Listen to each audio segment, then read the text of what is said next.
رکھیں اگر تمہارے والدین کا انتقال ہوا ہے تو سب سے پہلا حق تم پر یہ ہے کہ ان کی نماز جنازہ پڑھو. امام پڑھے نہ پڑھے, مؤذن پڑھے نہ پڑھے, نائب پڑھے نہ پڑھے, مصلی پڑھے نہ پڑھے, حاجی پڑھے نہ پڑھے, اور اسی طریقے سے کوئی پڑھے نہ پڑھے, لیکن تو ان کی اولاد ہے, تجھ پر لازم و ضروری ہے کہ اپنے والدین کی نماز جنازہ پڑھ. اللہ کے پیغمبر ارشاد فرماتے ہیں اگر کسی کی اولاد اس کی نماز جنازہ پڑھا دے تو اللہ تعالیٰ اس پر کرم فرما کر کے اسے جنت کا پروانہ عطا فرمائے. ڈاکٹری ڈگری لیے والدین کو کامیابی نہیں ملتی ہے. ہاں اتنا کم سے کم دین کی تعلیم حاصل کر لو کہ اگر کوئی نہ رہے تو کم سے کم ان کی نماز جنازہ پڑھ کے قبر میں اتارو, ورنہ آج جب کچھ پڑھتے ہی نہیں. آج کل لڑکے سے پوچھ لو ان کا کلمہ تک صحیح نہ آیا تو ظاہر سی بات ہے جیسے لاک ڈاؤن بڑھا, اب سارے امام جیسے اپنے اپنے گھر چلے گئے اللہ ماشاء اللہ, لیکن الحمدللہ میں تو یہی رہا. بہرحال کہنے کا مطلب سارے امام چلے جائیں, اب کوئی نہ ہو, اس سے میں اگر کسی کا انتقال ہو جائے اللہ سب کو درازیوں پر بالخیر نصیب فرمائے, لیکن موت تو برحق ہے نا.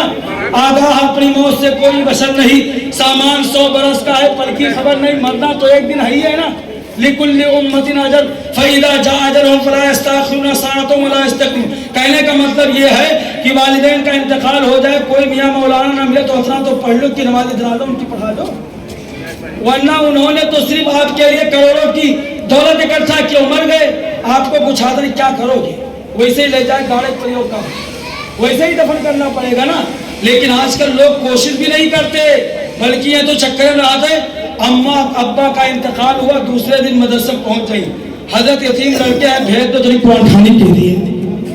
یہ آج کل لگتا ہے کہ یہ یتیم بچہ, حالانکہ جملہ بھی ان کا دیکھیے, کہتے ہیں یتیم بچے کو بھیج دیجئے کہ وہ چل کر کے جو ہے کچھ پڑھ دے, کیونکہ میرے والد کا انتقال ہوا ہے, میری والدہ کا انتقال ہوا. میں کہنا چاہتا ہوں میرے بھائی کتنی آسانی سے تو نے آ کر مدرسہ جامعہ اہل سنت فیض الرسول میں کہہ دیا یتیم بچوں کو بھیج دے قرآن پڑھ دے, یہ وہ تاکہ میرے باپ کی مغفرت ہو جائے. ارے پہلے اپنے زبان اور لفظ پر غور کر, یتیم یہ بچے نہیں ہے, یہ تو مہمان رسول ہے, تو انہیں یتیم کہہ رہا ہے, حالانکہ تو یتیم ہوا ہے, مرا تیرا باپ ہے, مری تیری ماں ہے, پہلے تجھے قرآن پڑھنا چاہیے. اگر یہ طلبہ پڑھ دے تو ان کا احسان ہے, لیکن آج کل لاگت ہے قرآن خوانی بلائے سب سے بڑا احسان ہی نہیں, مولانا لوگن پکڑتے ہیں. ہاں 10 روپے دیا ہے نا اور اتنا سنائی دیا 5 بجے بلایا تھا تو آئے کیوں نہیں. اللہ خیر فرمائے اس قوم کا, یاد رکھیں. بہرحال بات لمبی ہو گئی. کہنے کا الصلاۃ علیہما, یعنی والدین کے انتقال کے بعد اولاد پر ذمہ داری یہ ہے کہ ان کی نمازیں کیا پڑھے, ان کی نمازیں. آپ لوگ اپنے ماں باپ کا یہ پہلا حق ادا کریں گے ان کے مرنے کے بعد, کریں گے نا. تو نماز جنازہ کا طریقہ معلوم ہے جی, ہاں معلوم ہے, نہ معلوم ہے تو جامعہ فیض الرسول میں چلے آئیے. آپ حضرت علامہ قاری عبداللہ سے بھی تو بالکل جو زبان تور پہ پڑھائی دیتے ہیں, جگہ بولک نہ ہو کہیں سکھائی دیتے ہیں. تو آپ ان سے مل لیجیے, دیگر علماء اہل سنت سے بھی آپ سیکھیے. ہاں آج کل تو یہ رسم بنا لیا گیا, اگر کہیں امام گئے اور انہوں نے نماز جنازہ کی نیت, پتہ نہیں کون سی بلا ہے, اگر کہیں بتانا بھول گئے تو پورا کون ہی میرے امام لائے ہو تو نماز جنازہ کی نیت تک نہیں بتائیے. یہ سب ہماری جہالت ہے, بیوقوفی ہے, یہ سب وہ ہر دھرمی ہے اور ہماری قوم کا, ہمارے معاشرے کا ناسور ہے, جس کی وجہ سے آج یہ قوم تباہ و برباد ہے. جب آپن غلطی ہو کر سدھارے کوشش نہ دوسرے منگری اٹھاوے گھومت. الصلاۃ علیہما, والدین کے انتقال کے بعد سب سے پہلا حق تم ہم پر مطلب جو ہے اولاد پر لازمی یہ ہے کہ وہ ان کی نماز جنازہ پڑھے. دوسرا حق, دوسرے نمبر پر اولاد کی ذمہ داری یہ ہے الاستغفار لہما, ان کے لیے دعائے مغفرت کرے, ان کے لیے ہاں دعائے مغفرت کرے. چلتے پھرتے اٹھتے بیٹھتے جب بھی دعا کرے تو پہلے اپنے والدین کے لیے دعائے مغفرت کرے. اللہم اغفر لی ولوالدی ولمن تولد ولجمیع المؤمنین والمؤمنات والمسلمین والمسلمات الاحیاء منہم والاموات. یعنی جب بھی دعا کے لیے رب کی بارگاہ میں ہاتھ اٹھاؤ تو پہلے اپنے والدین کی مغفرت کی دعا کیا کرو. اگر وہ زندہ ہے تو درازگی بالخیر کی دعا کرو, اور یہ نہیں کہ سالانہ کا انتظار کرو، 10ویں 20ویں 40ویں کا انتظار کرو، جب بھی آپ. لیکن سب سے بڑا مسئلہ یہ ہے کہ اپنوں دعا تو امام صاحب سے کراوت ہے. یہ کہا مسجد میں بھولے چپ چل گئے. جب مسجد میں جاتے نہیں، دعا کرتے ہی نہیں، تو کیا اپنے لیے بھی اگر دعا کی ضرورت پڑتی ہے تو پرچی لکھ دیا جائے، ہے نمازی صاحب جا تو مسجد میں امام صاحب کا دل دعا کرتے. ارے اللہ کے بندے آ تو صحیح رب کے حضور، اپنی پیشانی کو جھکا رب کی بارگاہ میں، اپنے لیے بھی دعا کر، اپنے ماں باپ کے لیے دعا کر، اپنے اہل و عیال کے لیے دعا کر، پوری امت کے لیے دعا کر. اللہ تجھے بھی شاد و آباد رکھے گا، اور جس کے لیے دعا کرے گا اللہ اسے بھی شاد و آباد رکھے گا. ہاں تو دوسرا حق یہ ہے کہ ان کے لیے دعائیں، مطلب ان کے لیے دعائیں مغفرت کرتا رہے. کیا کرتا رہے؟ دعائیں مغفرت کرتا رہے. آگے اللہ کے نبی صلی اللہ علیہ وسلم فرماتے ہیں وَنِفَاذُ أَحَدِهِمَا، والدین کے چلے جانے کے بعد ان کے وعدے کو پورا کرے. ان کے وعدے کو ہاں مطلب یہ ہے کہ انہوں نے کسی سے کوئی عہد کر رکھا ہو، کسی سے وعدہ کر رکھا ہو، میں تمہیں یہ دلا دوں گا، یا میں تمہاری بیٹی کی شادی کرا دوں گا، یا کسی اور مسئلے کے حوالے سے اگر انہوں نے عہد کر رکھا تھا، وعدہ کر رکھا تھا، تو ان کے چلے جانے کے بعد اگر آپ نیک صالح اولاد ہیں تو یہ نہ کہیے باپ نے کہا تھا ان کا تو انتقال ہو گیا ہے، ماں نے کہا تھا ان کا انتقال ہو گیا ہے، اب میں کچھ نہیں جانتا ہوں، مجھے کیا معلوم، مجھے کیا خبر.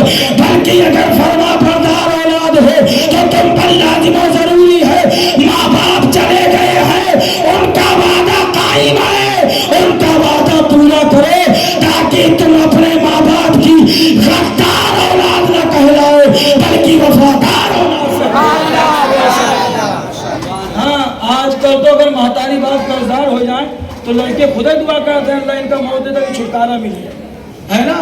قرضدار جب دیکھو تو بھائی منہ جو ہے دروازہ گریرے رہا تھی. یاد رکھیں اگر آپ اپنے ماں باپ کے مطیع و فرما بردار ہیں تو آپ کی ذمہ داری، وہ دنیا سے چلے بھی گئے تو آپ ان کے عہد کو پورا کیجیے. آج کل تو محتاری باپ کے چلے جائے تو رشتہ داری تک توڑ دیتے ہیں. ہاں اگر کسی نے زبان دے دیا ماں باپ نے کہ آپ کی لڑکی سے یا آپ کے لڑکے سے میں اپنی لڑکی یا لڑکے کی شادی کریں گی، ہے ان کا انتقال ہو گیا تو انگوٹھا دکھائی دیا تھا، اب کونوں چانس نہ ہے، بڑھو چلا گیا دنیا سے، جو وعدہ کی نہ وہ دنیا خود ہی نہ ہے، اب تو جانو تو ہر کام جانا ہے، ہم اپن دنیا دیکھ لیں. یاد رکھیں اگر اپنے ماں باپ کے وفادار ہیں آپ کی ذمہ داری یہ ہے کہ ان کے چلے جانے کے بعد بھی آپ ان کے عہد کو پورا کیجئے. اللہ کے نبی صلی اللہ علیہ وسلم آگے ارشاد فرماتے ہیں ان کے دوستوں کا خیال رکھنا، ان کے دوستوں کا خیال رکھنا، یعنی ان کے جیسے آپ کے باپ تھے ان کے کچھ دوست رہے ہوں گے، کچھ ان کے رشتہ دار رہے ہوں گے، کچھ ان کے قریبی لوگ رہے ہوں گے. آپ کی ماں ہے ان کی کچھ سہیلیاں رہی ہوں گی، ان کے ساتھ اٹھنے بیٹھنے والی کچھ ان کی جو ہے سہیلیاں، ان کی جو ان کے جو ہے قریب رہنے والی عورتیں رہی ہوں گی، تو ان کا خیال رکھنا، ان کے جو ہے مصیبتوں پریشانیوں میں جا کر کے کھڑے ہو جانا یہ آپ کی ذمہ داری ہے. یعنی جو ہے ماں باپ کے جو بھی دوست ہیں ان کا خیال رکھنا یہ بھی وفادار اولاد کی نشانی ہے. 5ویں نمبر پر اللہ کے نبی صلی اللہ علیہ وسلم فرماتے ہیں وصلۃ الرحمی التی توصل بها الا بها، یعنی وہ رشتہ داریوں کو جوڑ کے رکھنا جو رشتہ داریاں ماں باپ کی وجہ سے چلتی رہی ہوں، ان رشتہ داریوں کا خیال رکھنا یہ بھی اولاد کی ذمہ داری ہے. تو یہ 5 طرح کے حقوق ہیں. اگر والدین دنیا سے چلے بھی گئے ہوں تو اولاد کی ذمہ داری بنتی ہے کہ یہ 5 طرح کے حقوق ادا کرے تاکہ اپنا نام فرما بردار اولاد میں درج کرا سکے. اس لیے یہ 5 طرح کے حقوق آپ اپنے ذہن و فکر میں رکھیے. اور اگر ماں باپ دنیا سے چلے گئے ہیں تو ان میں سے جس کے تعلق سے بھی آپ نے کوتاہی کی ہو، آپ نے لاپرواہی کی ہو، آپ ان کمیوں کو پورا کرنے کی کوشش کیجیے، ان کوتاہیوں کو پورا کرنے کی کوشش کیجیے تاکہ آپ اپنے والدین کے مطیع و فرما بردار بن سکے اور شمار کیے جا سکے. ہمارے معروف بھائی نے اپنے والدین اور اپنے چھوٹے بھائی محمد مسرور خان اور جملہ خاندان کے مرحومین جو ایمان اور عقیدہ کے ساتھ دنیا سے گئے ہیں ان سب کے سارے ثواب کے لیے یہ عظیم الشان پروگرام کیا. اللہ